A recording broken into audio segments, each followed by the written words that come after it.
Bonsoir les amis, bienvenue sur la chaîne. Vidéo de fin de semaine. Oui, la rage elle est passée et la déception elle reste toujours. J'ai toujours cette déception en moi d'avoir raté quelque chose cette année pour la Champions League. Même si je le répète encore une fois, on ne l'aurait jamais gagné, la Juventus ne l'aurait jamais gagné. Et voilà, c'est juste pour le prestige de se retrouver en huitième de finale, la visibilité, tout ça. Mais voilà, je voulais revenir sur cette vidéo parce que je ne sais pas si vous l'avez remarqué, mais à part Mota qui a fait sa conférence de presse post-match ou qui a fait cette déclaration, est-ce que vous avez vu quelqu'un de la société faire une déclaration après une défaite telle qu'on l'a eue face au PSV? Moi, je ne me rappelle pas d'un John Elkann qui est venu au micro, ou d'un Scannavino, ou d'un Ferrero, qui a dit quelque chose au micro. Aujourd'hui, on est vendredi, ça fait 2 jours, je n'ai rien entendu de leur part. D'ailleurs, petite parenthèse, si quelqu'un d'entre vous, allez, j'en prends 10 d'entre vous, et ces 10 d'entre vous doivent me dire s'ils se rappellent du visage de Scannavino et de Ferrero. Moi, franchement, je ne m'en rappelle pas. Je ne vois pas leur visage. Ça veut vraiment bien dire qu'on ne les voit jamais devant les caméras. Donc, pour moi, c'est une société qui est complètement absente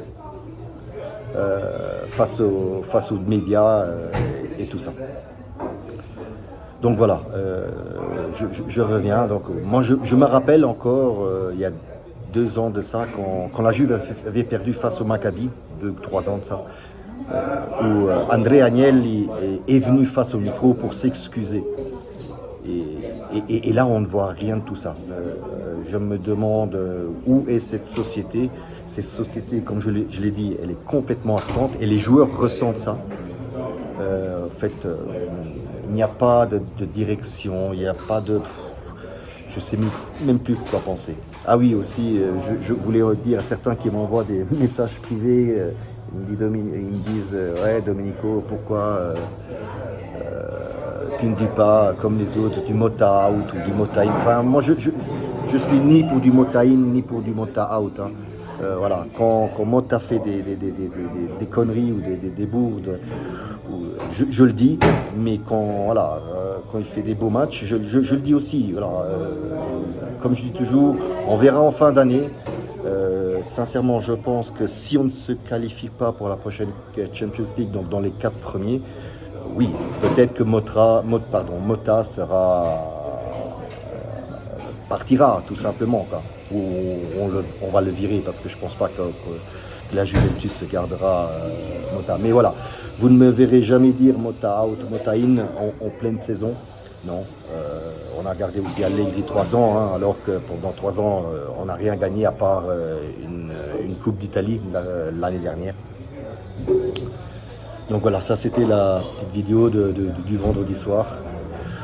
Je ferai sans doute une vidéo ce week-end, au retour de vacances, pour le match Juventus-Cagliari, un match qui est encore une fois très important. Je n'arrête pas de le dire, hein, mais c'est encore très important pour nous, face à Cagliari maintenant, pour garder ce train des 4 premiers et rester parmi les 4 premiers afin de participer à cette Champions League.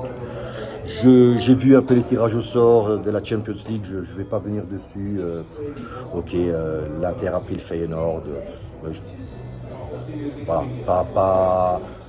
pas grand chose. Rome et Lazio ne vont pas jouer l'une contre l'autre, ça c'était l'autre derby possible. Mais voilà. Sinon, à part ça, comme je dis toujours en fin de vidéo, abonnez-vous, un petit like et surtout, mettez des commentaires. Je répondrai à chaque commentaire que vous mettrez. Ciao tout le monde.